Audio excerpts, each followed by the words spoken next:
자, 20페이지 기본학위 문제죠. 1번. 민법상 능력에 관한 설명으로 옳은 것은 1번. 자기의 행위의 결과를 정상적으로 인식할 수 없는 심각한 정신질환자는 권리 능력을 상실한다. X죠. 의사 무능력자죠. 그죠? 다시 말하면 의사 무능력자도 뭐는 있는 거죠? 권리 능력은 있는 거죠. X입니다. 2번 만 10세 미만의 어린이는 의사 무능력자로서 그가 하는 법률 행위는 언제나 무효이다. X입니다. 알 수 없어요. 다시 말하면 의사 능력이 있느냐 없느냐 문제는 실질적으로 개별적으로 판단할 문제이기 때문에요. 만약 10세가 안 됐다 하더라도 똘똘한 친구는 뭐가 있을 수 있어요? 의사 능력이 있을 수 있으니까 언제나 무효이다. X가 되는 거죠. 4번 의사 능력은 구체적인 법률행위에 관련하여 개발적으로 판단해야 한다. 5죠. 답은 뭐죠? 3번이죠. 4번 피성년 후견인은 법정 대리인의 동의가 없으면 유언할 수 없다. X입니다. 다시 말하면 피성년 후견인이라 하더라도 의사 능력이 있는 상태라면 유언하는 것이 뭐죠? 가능하죠. 5번 모가 임신 중에 타인의 불법 행위로 태아의 부가 사망한 경우 그 태아가 출생하더라도 자기의 정신적 고통에 따른 위자료의 청구권을 취득하지 못한다. X죠. 태아의 법적 지혜도 좀 정리를 해보면 태아는 원칙적으로 권리 능력이 없습니다. 왜냐하면 우리 민법은 사람은 생존하는 동안 권리와 의무의 주체가 된다 해서 출생을 해야 되는 거죠. 다만 태아에게도 예외적으로 권리 능력이 인정되는 게 있는데 첫째, 불법 행위에 기한 손해배상 청구권은 인정이 됩니다. 따라서 지금 읽어본 것처럼 불법 행위에 기한 뭐는 인정돼요? 손해배상 청구권. 뭐 재산상 손해든 위자료든 뭐 할 수 있어요? 청구할 수가 있죠. 그 다음에 태아에게도 무엇은 인정하죠? 상속권은 뭐죠? 인정이 됩니다. 상속권이 인정이 되니까 대습 상속권도 인정이 되고요. 상속권이 인정되니까 무엇도 인정되죠? 유류분권도 인정이 되는 거죠. 그 다음에 세 번째로 태아는 뭐에 될 수 있냐면 인지의 대상이 될 수가 있습니다. 물론 인지의 대상이 될 수 있다는 말은 태아 스스로 인지해달라고 뭐 할 수는 없어요? 청구할 수는 없다는 거 주의하셔야 되겠죠. 또 없나요? 더 있는 것 같은데. 자, 그 다음에 여기서 주의하실 것은 뭐 해제 조건서를 취하든 정지 조건서를 취하든 태아가 이러한 예외적으로 권리 능력이 인정되려면 반드시 뭐 해야 돼요? 출생을 해야 된다. 출생은 뭐죠? 필수인 거죠. 만약에 태아가 뭐 하지 못했어요? 출생하지 못했다면 예외적으로 이 세 가지도 뭐 되잖아요? 인정되지 않습니다. 따라서 지금 문제 지문에서 그 태아가 뭐 했어요? 출생했대죠. 출생했다면 태아 당시에 입었던 불법행위에 의한 뭐가요? 손해배상 청구권이 인정되니까 위자료를 뭐 할 수 있어요? 청구할 수가 있겠죠. 답은 뭐죠? 3번이 되는 거죠. 2번 의사 능력에 관한 설명으로 옳지 않은 것은 1번 의사 능력이란 자신의 행위의 의미나 결과를 정상적인 인식력과 예지력을 바탕으로 합리적으로 판단할 수 있는 정신적 능력 내지 지능을 말한다. 맞겠죠? 2번 민법에는 의사 능력에 관한 명문 규정이 없다. 맞습니다. 그러니까 우리 민법은 이런 능력이 부족한 사람을 정형한 제한 능력자라고 규정을 하고 있지 의사 능력에 관한 민법 규정 자체는 없어요. 3번 제한 능력자의 반환 범위를 현존 이익으로 제한하는 민법 규정은 의사무능력죄 법률행위도 유추 적용된다. 맞는 집입니다. 우리 판례 2번칙 태도죠. 4번 의사능력의 유무는 구체적인 법률에 관련하여 개발적으로 판단되어야 하고요. 5번 법률행위 시에 의사능력이 있었더라도 그 의사무능력자가 되었다면 이를 이유로 그 법률행위를 취소할 수 있다. X죠. 뭐 전혀 말이 안 됩니다. 그죠? 다시 말하면 법률행위를 할 당시에 뭐가 있었어요? 의사능력이 있다면 확정적으로 뭐합니까? 유효한 거죠. 답은 5번입니다. 3번 권리 능력에 관한 설명으로 옳지 않은 것은 1번 사람은 생존하는 동안 권리의 의무의 주체가 된다. 민법 3조 그대로네요. 2번 민법은 일정한 사항에 대하여만 예외적으로 태아가 이미 출생한 것으로 본다. 다시 말하면 태아는 원칙적으로 권리 능력 인정하지 않고 몇 가지 예외를 인정하고 있죠. 3번 자연인의 권리 능력은 출생이라는 사실에 의하여 취득하는 것이고 출생신고에 취득하는 것은 아니고요. 4번 운전자의 갑의 과실에 의한 교통사고로 모가 충격되어 태아가 사산됐죠. 다시 말씀드리면 태아에게도 불법행위에 의한 손해배상 청구권이 인정되지만 반드시 뭐가 돼야 돼요? 출생이 돼야 되죠. 만약에 사산했다면 이 태아에게는 불법행위에 의한 손해배상 청구권이 인정되지 않기 때문에 모는 태아의 갑에 대한 손해배상 청구권을 상속받아 갑에게 행사할 수 있다는 지문은 X가 되고요. 답은 4번이 되는 거죠. 5번 태아의 출생 전에 갑의 불법행위로 의뢰부가 사망한 경우 출생한 을이죠. 태아가 출생했네요. 갑에 대하여 부의 사명에 따른 자신의 정신적 손해에 대한 배상을 청구할 수 있다. 맞는 질문이 됩니다. 4번이죠. 미성년자에 관한 다음 설명 중 틀린 것은 일단 미성년자에 대해서 정리를 해보면 미성년자는 법정 대리인의 동의가 있어야 법률행위를 할 수 있고요. 동의 없이 한 법률행위는 뭐 할 수 있죠? 취소할 수 있는데 첫째, 미성년자가 누구냐? 만 19세 미만의 자죠. 18살까지 뭐죠? 미성년자고 19살부터 뭐죠? 성년자가 되고요.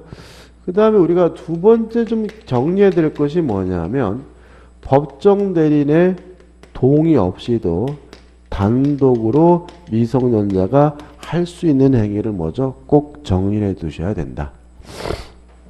첫째, 권리만을 얻거나 의무만을 면하는 행위는 독자적으로 할 수가 있죠. 두 번째, 범위를 정하여 처분이 허락된 재산의 처분도 독자적으로 할 수가 있습니다. 여기서 좀 조심할 것은 뭐냐면 만약에 이 처분이 허락된 재산이 용도가 지정이 된 경우에 용도에 위반한 사용도 가능하다는 거 잊지 마시기 바랍니다. 다시 말하면 용돈을 주면서 학용품을 구입해라 라고 했는데 학용품을 구입한 것이 아니라 오락기를 샀더라도 그것은 뭐죠? 적법하다. 왜냐하면 용도에 위반된 사용도 독자적으로 하는 것이 가능하다는 것이 우리 판례 입장임을 주의하시기 바랍니다. 그 다음에 세 번째로 대리행위 할 수 있죠. 왜냐하면 대리는 행위 능력자일 필요가 없다. 미성년자 같은 제한 능력자도 뭐가 될 수 있죠? 대리인이 될 수가 있고요. 네 번째, 근로계약 독자적으로 할 수가 있고요. 또 근로계약에 따른 임금 청구도 뭐죠? 독자적으로 할 수 있다는 거 주의하시기 바랍니다. 그 다음 다섯 번째, 영업행위죠. 그죠? 영업이 허락된 거죠. 영업이 허락된 경우에 영업과 관련된 행위도 미성년자가 독자적으로 할 수가 있다는 거 좀 주의하시기 바랍니다. 그럼 보죠.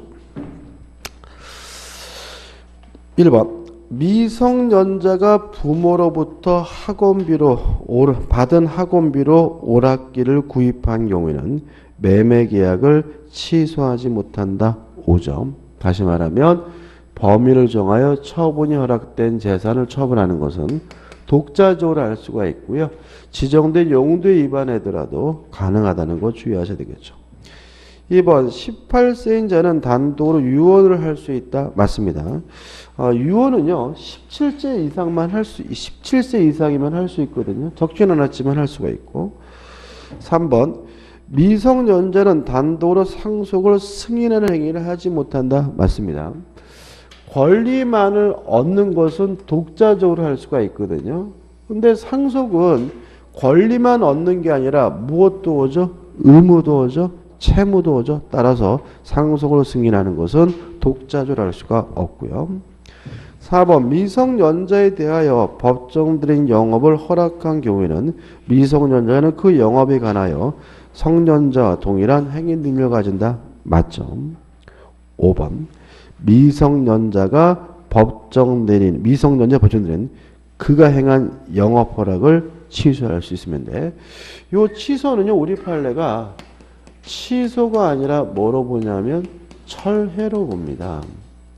따라서 과거로 소급해서 무효가 되는 것이 아니라 그 후에 더 이상 영업하지 말라는 의미가 있기 때문에 그 취소가 있으면 처음부터 영업 허락이 없었던 거 된다는 질문은 X가 되고요.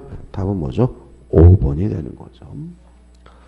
넘기셔가지고 5번이죠. 성년 후견 개시와 관련한 다음 설명 중 옳지 않은 것은 자 1번은 뭐죠? 개념입니다. 읽어보면 성년 후견 개시 심판은 질병, 장애, 노령, 그 밖의 사유로 인하여 정신적 제약으로 사물을 처리할 능력이 지속적으로 뭐가 된 사람이죠? 결여된 사람이죠. 만약에 능력이 부족하면 뭐합니까? 한정 후견 개시라고요. 능력이 결여됐을 때 뭐 하는 거죠? 성년 후견 개시랍니다. 이것도 은근히 답으로 많이 잡고요. 2번 가정법원은 직권 또는 청구권자의 청구에 의하여 성년 후견 개시 심판을 한다. X입니다. 직권으로 못하죠. 그죠? 청구권자의 청구가 필요합니다. 그죠? 예를 들어가지고 판사가 출근하는 길에 띨띨한 친구를 발견해가지고 직접 끌고 와가지고 성년 후견 개시 심판할 수는 없고요. 청구권자의 청구가 필요하기 때문에 답은 뭐죠? 2번이 되는 거죠. 3번 한정 후견 개시 심판과 성년 후견 개시 심판 시 본인의 의사를 고려하여야 하고요. 4번 피성년의 법률행위는 동의를 얻어서 하든 동의를 얻지 않았다 하든 무조건 뭐 할 수 있죠? 취소할 수가 있고요. 5번 가정법원은 취소할 수 없는 피성년인의 법률의 범위를 정할 수 있다. 맞죠? 6번입니다. 법정 후견에 관한 설명으로 옳지 않은 것은 1번 지방자치단체장은 성년 후견 개시 심판을 청구할 수 있다. 맞습니다. 그러니까 이게 처음이자 마지막으로 등장하는 거죠. 그러니까 지방자치단체장이 우리 민법에 등장하는 것은 한정 후견 개시 심판 청구와 성년 후견 개시 심판의 청구에만 등장하니까 꼭 기억해 두셔야 되고요. 2번 피성년 후견인이 단독으로 행한 일형품 구입입니까? 우리가 정리해 볼까요?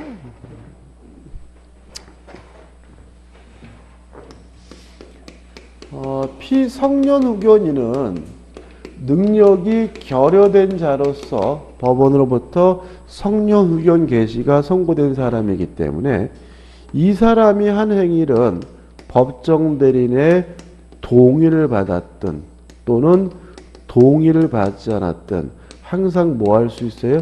취소하는 것이 가능하죠.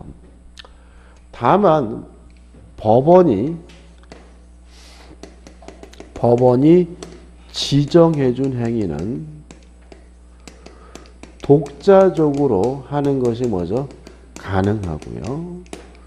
그 다음에 요 피성년 후견인도 먹고 살아야 되기 때문에 그 비용이 과다하지 않은 거죠. 과다한 경우가 아니라면 일용품을 구입하는 것도 뭐죠? 가능합니다. 다시 말하면 생필품, 일용품을 구입하는 것이 독자조하는 것이 가능하려면 그 비용이 뭐 하지 않아야 돼요? 과다하지 않아야 되거든요. 근데 뭐라고 나와 있냐면 일용품의 구입은 대가가 과도하더라도 성년 후견인이 취소할 수 없다. X가 되는 거죠. 대가가 과도하지 않은 경우에만 독자조라는 것이 가능합니다. 3번입니다. 그 다음에 한정후견이죠. 피한정후견인은 개념 뭐죠? 능력이 부족한 자로서 법원으로부터 한정후견 개시가 선고된 사람이 뭐죠? 피한정후견이고요. 이 사람은 원칙적으로 독자적으로 법률행위를 하는 것이 뭐죠? 가능합니다. 다만 법원이 지정해준 행위죠. 법원이 지정해준 행위를 하기 위해서는 뭐가 필요하죠? 동의가 필요하고요. 동의 없이 이루어진 행위에 대해서는 피한정 후인 스스로나 법정 대리인이 뭐 할 수 있어요? 취소할 수가 있고요. 물론 이 피한정 후견인도 대가가 과다하지 않으면 과도한 경우가 아니라면 일용품을 구입하는 것도 뭐죠? 가능합니다.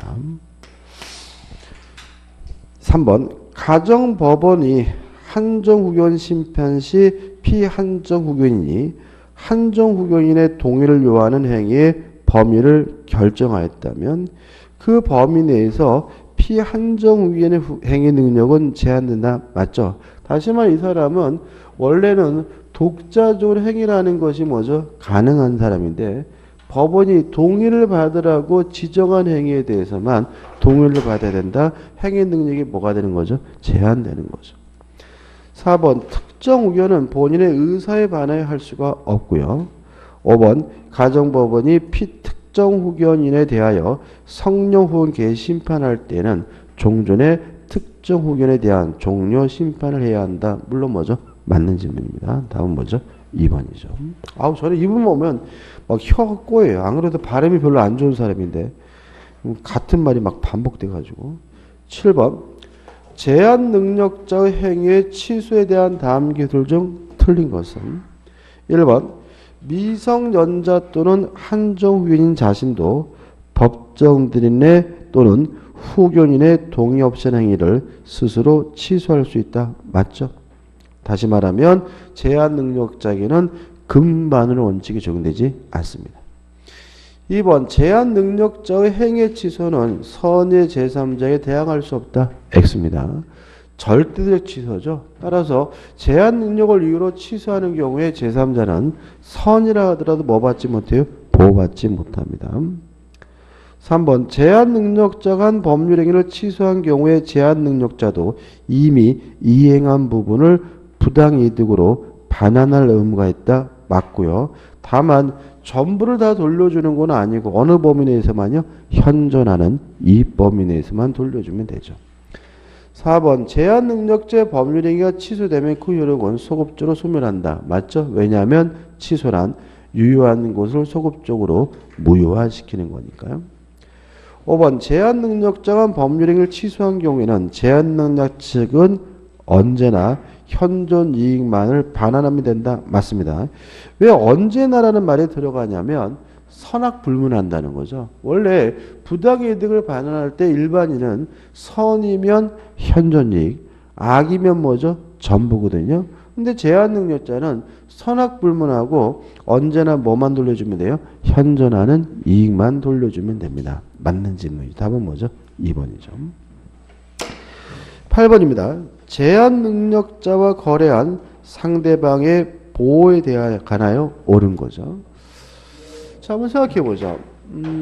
제한 능력자와 거래한 상대방의 보호와 관련된 제도는 첫째, 상대방이 뭐 할 수 있냐면 최고할 수가 있죠. 최고라는데 뭘 최고하냐면 취소할 것인지 아니면 추인할 것인지 여부를 뭐 하게 돼요? 최고가 아니라 촉구죠. 이런 거죠. 촉구할 수가 있는데요. 첫 번째 주의하실 점은 촉구의 상대방이죠. 법정 대리인 또는 능력자가 된 후에 제한 능력자입니다. 왜 이렇게 되어 있냐면 추인하기 위해서는 제한 능력자는 원인이 종료된 후 뭐가 돼야 돼요? 능력자가 돼야 되거든요. 따라서 제한 능력자인 상태에서는 스스로 뭐 하지 못해요? 추인할 수가 없으니까 촉구를 누구한테 하냐면 법정 대리인이나 또는 능력자가 된 후에 제한 능력자에게 하게 되고요. 요 촉구는 선의 상대방뿐만 아니라 악의 상대방도 할 수가 있는데 세 번째 1월 이상의 기간을 정해서 뭐죠? 촉구하게 되고요. 만약에 1월 이상의 기간을 정해서 촉구했는데도 불구하고 확답을 하지 않으면 원칙적으로 뭐한 것으로 보죠? 추인한 것으로 봅니다. 다시 말하면 최고 기간 내에 확답을 바라지 않으면 원칙적으로 추인한 것을 보기 때문에 더 이상 뭐 하지 못해요? 취소하지 못하는데 다만 추인하기 위하여 특별한 절차가 요구되는 경우에는 절차가 필요한 경우에는 뭐한 것으로 보죠? 취소한 것으로 보게 된다는 거 주의하시기 바랍니다. 그 다음에 두 번째로 제한 능력자와 계약을 한 경우에는 상대방은 뭐 할 수 있냐면 철회할 수가 있는데 철회는 선의 상대방만이 할 수 있고요. 악의 상대방은 뭐 하지 못해요? 철회하지 못하고요. 언제까지만 할 수 있냐면 추인 전까지만 할 수 있죠. 또 제한 능력자와 단독행위라는 사람은 뭐 할 수 있냐면 거절할 수 있는데 이 거절도 추인 전까지 할 수 있다는 점은 마찬가지지만 조심해야 할 것은 거절은 선의 상대방뿐만 아니라 악의 상대방도 뭐 할 수 있죠? 거절할 수 있다는 거 주의하시기 바랍니다. 그 다음 마지막으로 만약에 속임수를 쓴 경우에는 취소권이 뭐가 돼요? 배제가 됩니다. 여기서 주의하실 것은 뭐냐 하면 첫째는 취소권이 배제가 되기 위한 속임수는 우리 판례는 적극적 행위를 요구합니다. 다시 말하면 서류를 위조하거나 변조하는 것 같은 적극적 행위가 있어야 비로소 취소권이 뭐가 돼요? 배제가 되고요. 단순히 내가 능력자다, 동의를 받았다라고 말하는 것만으로는 뭐가요? 취소권이 배제가 되는 속임수가 되는 것은 아님을 주의하시기 바라고요. 그 다음에 첫 번째 또 조심할 것은 뭐냐면 동의를 받았거나 또는 능력자라고 속였다는 이유로 취소권이 배제되는 경우는 미성년자와 피한정 후견인만 그런 거죠. 만약에 피성년 후견인이 법정 대리인으로부터 동의를 받았다라고 속임수를 썼다 하더라도 동의를 얻었다고 속임수를 썼다 하더라도 취소권이 뭐 되진 않아요? 배제되지는 않는다. 왜냐하면 피성년 후견인은 어차피 동의를 얻어서 한 행위도 뭐 할 수 있어요? 취소할 수가 있으니까요. 이 정도죠. 다른 문제 보시면 8번 제한 능력자와 거래 상대방 보호에 관하여 옳은 것은 1번 제한 능력자의 상대방이 하는 거절의 의사표시는 제한 능력자에게는 할 수 없다. X. 2번 제한 능력자의 단독행위는 추인이 있을 때까지 거절할 수 있다. 5점. 제한 능력자의 단독행위에 대해서 상대방은 뭐 할 수 있죠? 거절할 수가 있습니다. 답은 뭐죠? 2번이죠.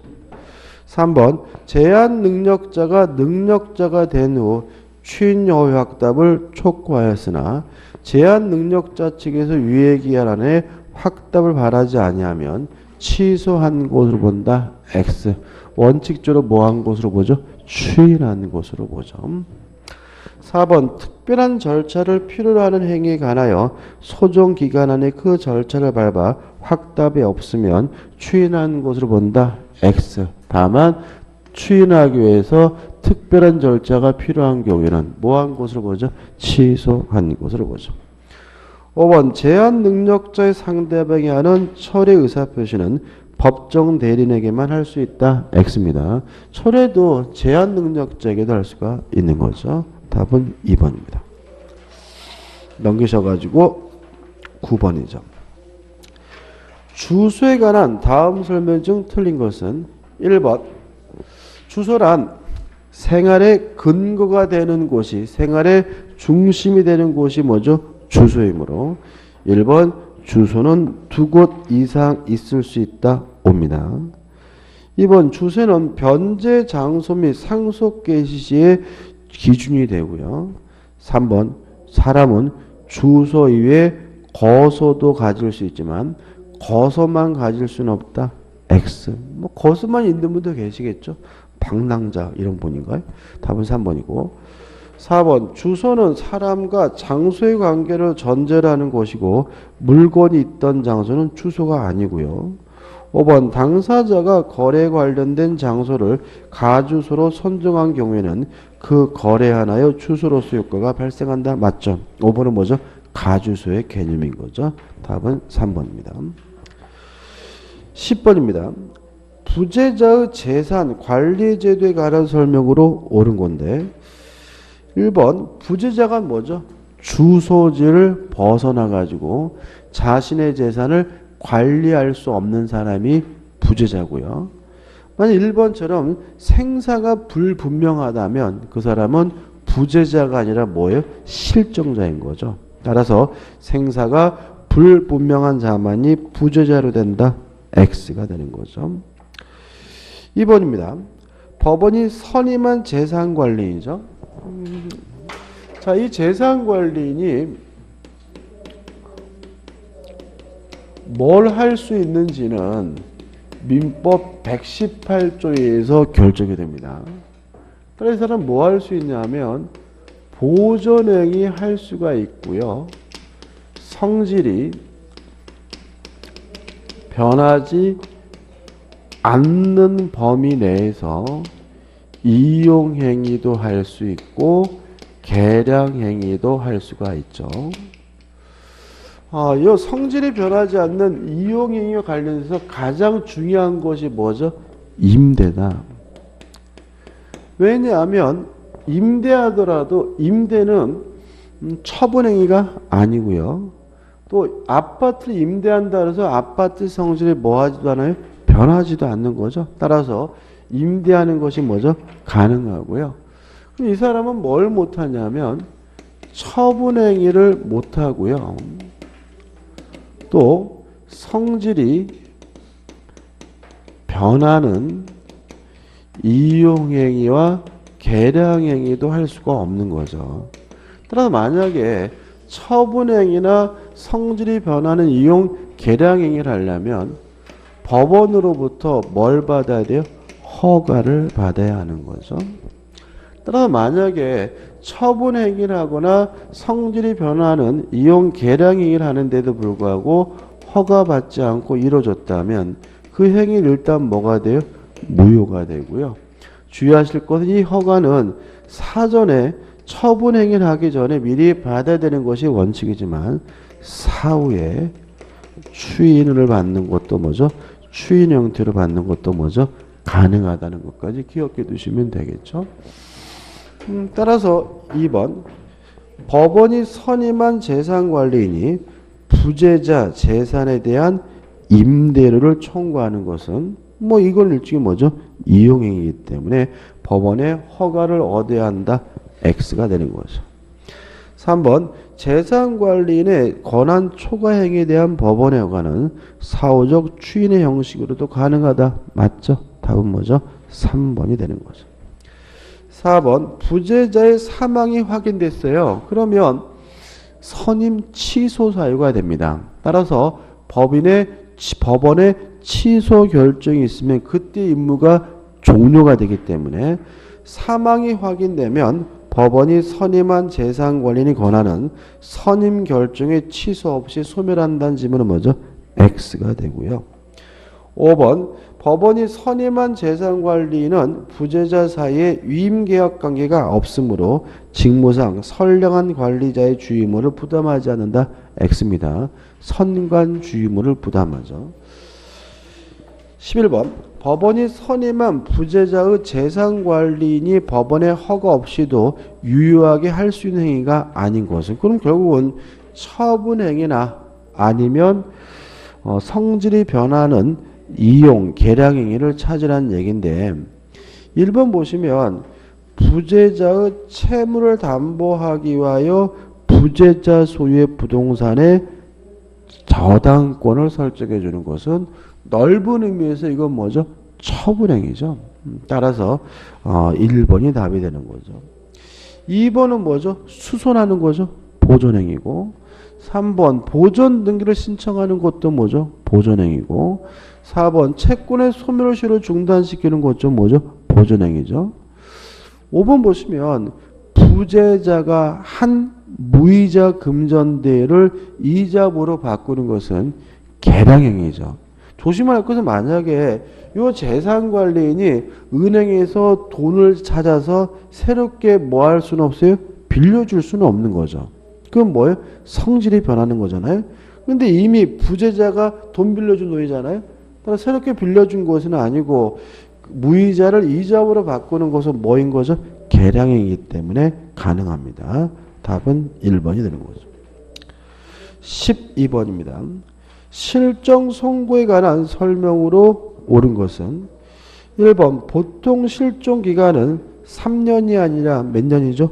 5년입니다. X고 2번 실종 선고가 확정되면 실종 기간이 만료된 때 사망한 것으로 간주되죠. 따라서 사망한 것으로 추정된다. X가 되네요. 그 다음에 실종 선고에 취소 사유가 있다면 누가 청구하냐면 실종자와 이해관계인 검사가 청구합니다. 지방자치단체장은 여기에 등장하지 않아요. 지방자치단체장 언제만요? 성년후견 개시와 한정후견 개시 선고에만 나옵니다. 4번 갑이 법원으로부터 실종 선고를 받은 경우 갑의 재산에 대한 상속은 실종 선고 시에 개시된다. X죠. 자, 언제부터 사망한 것을 간주가 되냐면 실종 기간이 만료된 때부터 사망한 거 간주가 되니까 상속도 뭐죠? 실종 기간이 만료된 때 개시가 되겠죠. 5번 실종 선고를 받은 사람이 생한 후 종래 주소지에서 타인의 부동산을 매수하는 매매 계약은 체결할 수 있다. 옵니다. 왜냐하면 실종 선고는 권리 능력 자체를 뭐하는 제도는 아니에요? 박탈하는 제도는 아닙니다. 주소지를 중심으로 한 사법적 관계를 정리하는 제도이므로 이 사람이 다른 곳에서 한 행위도 유효하고요. 돌아와서 한 행위도 유효합니다. 옳은 것은 뭐죠? 5번이 되는 거죠. 넘기셔가지고 13번이죠. 갑은 1995년 1월 4일 위난이 아닌 사유로 행방불명이 되고 2000년 1월 9일 실종 선고가 신청되어 2000년 7월 27일 실종 선고가 됐어요. 그러면 이 사람은 보통 실적이니까 95년 1월 4일부터 몇 년이죠? 5년이죠. 실종 기간이 만료될 때인 5년 지나면 사망원고 간주가 되고요. 그러면 5년이면 어떻게 해요? 2000년 1월 4일 자정입니다. 그죠? 다시 말하면 그러니까 날짜를 계산할 때 초일을 뭐 하잖아요? 산입하지 않기 때문에 시작한 날짜와 끝난 날짜가 같아져요. 그래서 5년인 2000년 1월 4일 몇 시에요? 자정. 24시간 뭐죠? 실존 기간이 뭐죠? 만료된 때니까 1월 4일 자정이 있나요? 있네요. 1월 5일 뭐죠? 0신 거죠. 그죠? 같은 거죠. 그러니까 이거를 1월 4일 24일로 안 하고 뭐죠? 1월 5일 0시로 적어 놓은 이유는 뭐예요? 헷갈리라고 그런 거 그죠? 넘어가지 마세요. 그죠? 다시 말하면 1월 4일 자정이니까 1월 5일 뭐죠? 0시에서 1번이 답이 되는 거죠. 실전 예상 문제입니다. 권리 능력에 관한 설명 중 옳은 것은 1번 권리 능력에 관한 민법 규정은 강행 규정으로 당사자가 합의가 있더라도 그 적용을 배제할 수 없다. 맞죠? 그죠? 다시 말하면 뭐 나는 너의 노예야. 난 사람도 아니야 라고 계약하더라도 권리 능력이 뭐 되는 건 아니에요? 소멸되는 건 아니죠. 답은 1번입니다. 2번 민법은 권리 능력 제도의 보충을 위하여 법정 대리인 제도를 두고 있다고요? 아니죠. 우리는 법정 대리인 제도는 뭡니까? 제한 능력자에게 있는 거죠. 권리 능력을 보충하기 위한 제도는 뭐죠? 법정 대리인 제도가 없습니다. 외국은 있나요? 외국은 있어요. 다시 말하면 우리가 개는 물건이잖아요. 뭐가 없어요? 권리 능력이 없잖아요. 근데 다만 요새 외국 선진국들은 개한테 이렇게 뭐죠? 증여하고 개가 뭐죠? 상속받고 이런 것들이 있기 때문에 요 개를 보호하기에 뭐가 있어요? 법정 대리인 제도가 있어요. 근데 우리는 이런 거 어떻게 해요? 없다 그죠? 없다. 그래서 전에 보니까 그 뭐죠? 그 강남의 그 빌딩 부자 할머니가 돌아가셨는데 이 할머니는 자식들이 없더라고요. 없으니까 상속권자인 사촌 조카들이 이 할머니가 키우던 강아지들을 싹 안락사 시켰더라고요. 그죠? 가슴이 좀 아프더라고요. 그죠? 참, 나 같으면 그 할머니한테 뭐죠? 수십억의 재산을 상속받았으면, 고모님 고맙습니다. 그리고 어떻게 해요? 강아지라도 열심히 키워줄 것 같은데, 싹 안락사 시켜버렸더라고요. 참 보면 돈이 중요한 건 아닌 것 같아요. 3번, 민법상 조합에도 권리 능력이 인정되는 경우가 있다. X입니다.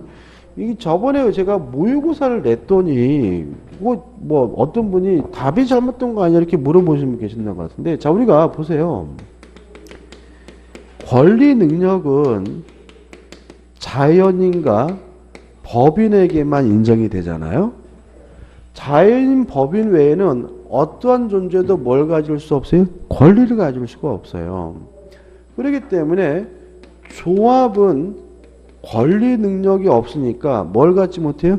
권리 능력을 갖지 못하니까 조합의 소유물은 조합거가 아니라 그것을 구성하고 있는 자연인의 공동 소유인데 그게 뭐인 거예요? 합의인 거죠. 또 법인 아닌 사단도 뭘 갖지를 못해요? 권리를 갖지 못하니까 법인 아닌 사단의 그 소유물은 법인 아닌 사단 거가 아니라 그것을 구성하고 있는 자연인들의 뭐죠? 공동 소유인데 그게 뭐가 되는 거예요? 총유가 되는 거죠. 이해되시나요? 다시 말하면 조합 자체는 뭘 갖지 못해요? 권리를 갖지 못하니까 그것을 구성하고 있는 자연인들의 뭐죠? 공동 소유라는 거예요. 법인 아닌 사단도 뭘 갖지 못해요? 권리를 갖지 못하니까 그것을 구성하고 있는 자연인들의 뭐죠? 공동 소유라는 거죠. 그러면 법인의 소유물은요? 법인 거죠. 법인의 뭐죠? 단독 소유잖아요. 무슨 말 아시겠어요? 다시 말하면 법인이 권리 능력을 가질 수 있다는 말은 법인의 소유물은 뭐예요? 법인 거니까 이게 뭐예요? 단독 소유인 거죠. 이해되시죠? 그죠? 다시 말하면 얘네들은 공동 소유인 것이 이 이유는 조합 법인 아닌 사단이 뭐가 없어요? 권리 능력이 없기 때문에 그것을 구성하고 있는 자연인들의 뭐죠? 공동 소유라는 얘기고요. 법인은 뭐가 있어요? 권리 능력이 있습니다. 따라서 법인권은 뭐죠? 법인권. 법인은 뭐죠? 단독 소유가 되는 거죠. 따라서 3번 민법상 조합에는 권리 능력이 인정되지 않아요. 권리 능력이 인정되는 경우가 있다. X인 거예요. 권리 능력은 자연인과 법인에게만 인정되는 거죠. 4번 자연인의 사망 시기 관하여 우리 민법은 내사설이 다설이다. X입니다. 맥박 종지설에서 심장사설이 다설이고 판례입니다. 그래서 현행법상 심장이 멈춰야지만 사망한 겁니다. 5번 사람은 가족관계 등록부에 출생에 관한 기재로서 권리 능력을 실질적으로 취득한다. X입니다.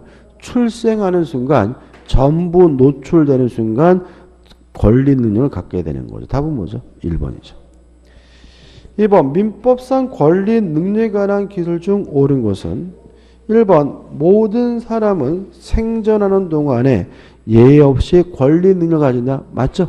예외가 없습니다. 정신병자든 증이 났든 뭐 나쁜 놈이든 다 뭐가 있는 거죠? 권리 능력이 있는 거죠. 답은 1번입니다.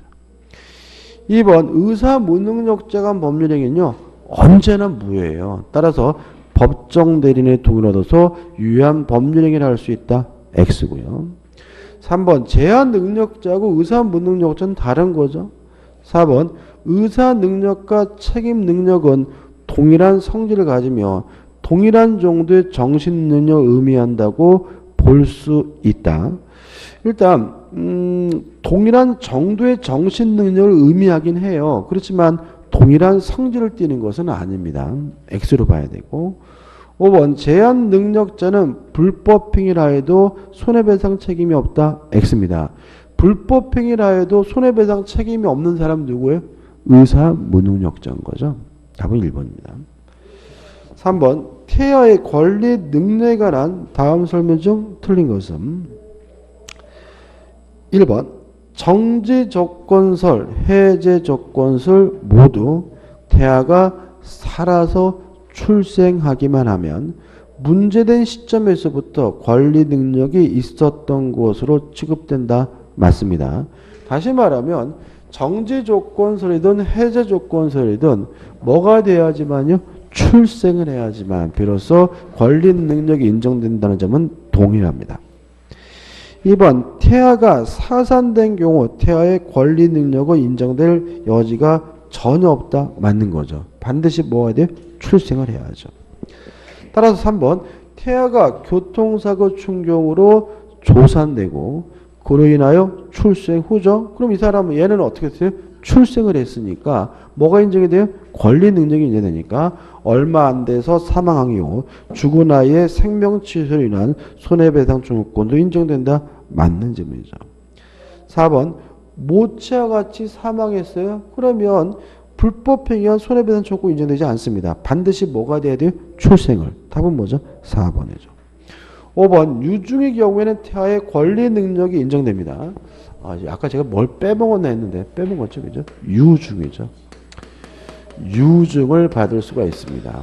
그렇지만 뭐는 받을 수 없어요? 증여는 받을 수가 없는 거죠.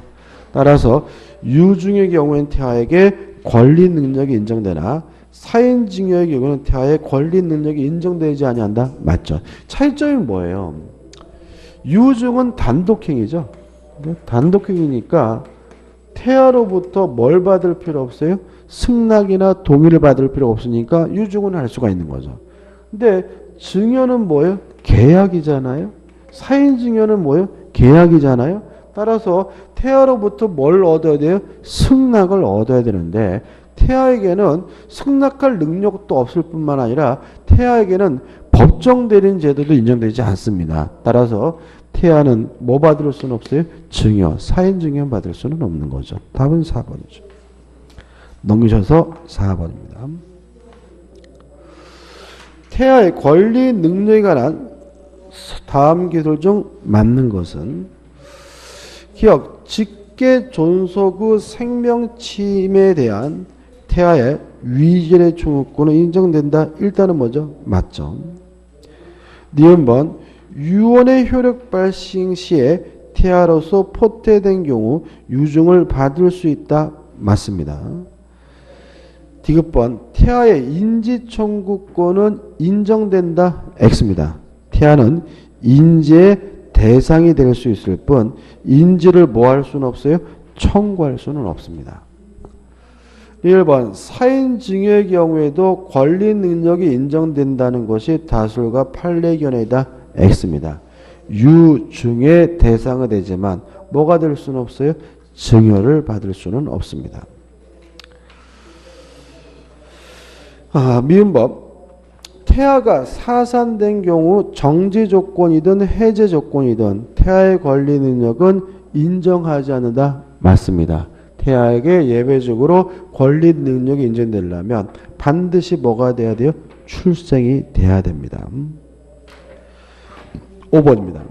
감남과 을녀는 법률상 부부인데 을은 태아 A를 임신 중이다. 이에 관한 설명으로 옳지 않은 것은 1번 A가 살아서 태어났다면 출생신고와 상관없이 권리 능력을 취득한다. 옵니다.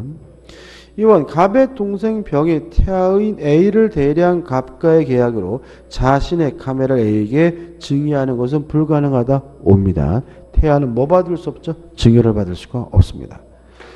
3번 갑이 정의 음주운전 차량에 치여 사망한 경우 그 당시 태아인 A는 이후에 출생하였다고 하더라도 정에 대한 위자료 청구권을 행사하지 못한다. X입니다.